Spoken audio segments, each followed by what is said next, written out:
The overall goal of the following experiment is to simultaneously analyze brain structure and function using magnetic resonance imaging.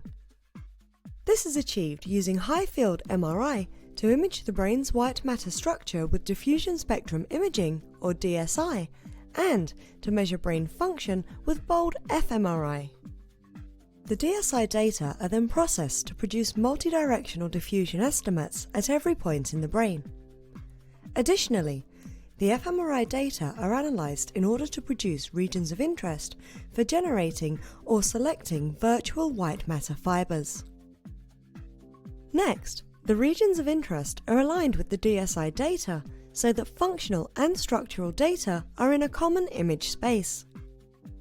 Finally, tractography is performed on diffusion data in order to estimate white matter pathways connecting functional regions of interest.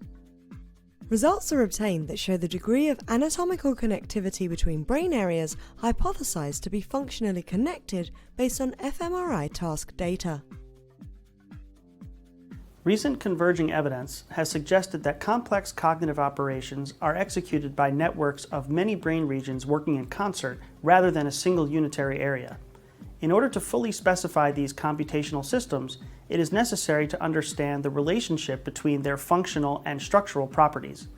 By combining functional MRI with diffusion-weighted MR imaging, one can examine network connectivity and how this gives rise to complicated human behavior.